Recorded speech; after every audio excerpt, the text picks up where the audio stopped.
Hello guys, today we have one more new success story. Her name is Basava Hiremat. She is from Hunugun, Kalagatgi Taluk, Dharwad district, and she studied in another institute and she came because of the only process. And we have given the promise about 6 to 8 months, and now she is flying today Germany, and we'll see how she feel about our process from our institute. Sir good evening sir. Good evening, madam. Sir ನಾನು JNM nursing ಮುಗಿದಿರೋದ್ರಿ. Okay. Plus 4 years experience ಐತ್ರಿ. ನಾನು actually ಬಂದ್ಬಿಟ್ಟು ಇದು coaching German coaching ಮಾಡಿರೋದು ಬೆಳಗಾವಲ್ಲಿ. ಅದ್ರಲ್ಲಿ ಏನಾಯ್ತು ಅಂದ್ಬಿಟ್ರೆ ನಾನು B1 ಸ್ಟಡಿ ಮಾಡಿದ್ನಲ್ಲ, B1 ವರ್ಗೂ ಓದಿದೆ. B1 ಎಕ್ಸಾಮ್ ಬರ್ದೆ, ಬಟ್ ಅದು ಫೇಲ್ ಆಯ್ತು. ಅಲ್ಲಿಂದ ನಾನು ಹೋಪೇ ಕಳ್ಕೊಂಡ್ಬಿಟ್ಟೆ. ಆಕ್ಚುಲಿ ಹೋಗ್ತೀನೋ ಇಲ್ಲ ಅಂದ್ಬಿಟ್ಟು ನನ್ಗೆ ಅಷ್ಟು ಇದನ್ನೇ ಇರ್ಲಿಲ್ಲ, ನಂಬಿಕೆನೇ ಇರ್ಲಿಲ್ಲ. ಆಮೇಲೆ ಇನ್ಸ್ಟಾಗ್ರಾಮ್ ಅಲ್ಲಿ ನಿಮ್ಮ ID ನೋಡಿದೆ ಸರ್. ನಿಮ್ಮ ID ನೋಡಿದ್ಮೇಲೆ ಮತ್ತೆ ನಿಮ್ಗೆ ಡೈರೆಕ್ಟ್ ಕಾಲ್ ಮಾಡಿದೆ.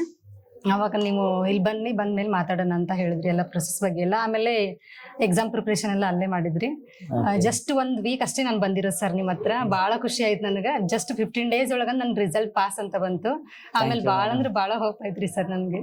ಆಮೇಲೆ ನೀವ್ ಹೇಳ್ದಂಗೆನೆ 6 to 8 months ಅಲ್ಲಿ ನಮ್ ಪ್ರೊಸೆಸಿಂಗ್ ಮಾಡ್ಕೊಟ್ರಿ. ಬಹಳ ಖುಷಿ ಆಯ್ತು ಸರ್. ಈ ಒಂದು ಸಕ್ಸಸ್ ಕಾರಣ ಅಂದ್ರೆ ನೀವು ಸರ್, ಮತ್ತೊಮ್ಮೆ ನಂದು ಪರಿಶ್ರಮ, ಆಮೇಲೆ ನನ್ನ ತಂದೆ ತಾಯಿಯವ್ರ ಬೆಂಬಲ. ಥ್ಯಾಂಕ್ಸ್ ಹೇಳಕ್ ಇಷ್ಟಪಡ್ತೇನೆ. Congratulations madam once again. ಯಾಕಂದ್ರೆ the one dream achieve ಮಾಡ್ಬೇಕಂದ್ರೆ we have lot of struggles. You have faced everything. Now you are flying towards Germany and your dream comes true. Happy journey once again. Thank you so much, Congratulations sir. once again. Thank you so much, sir.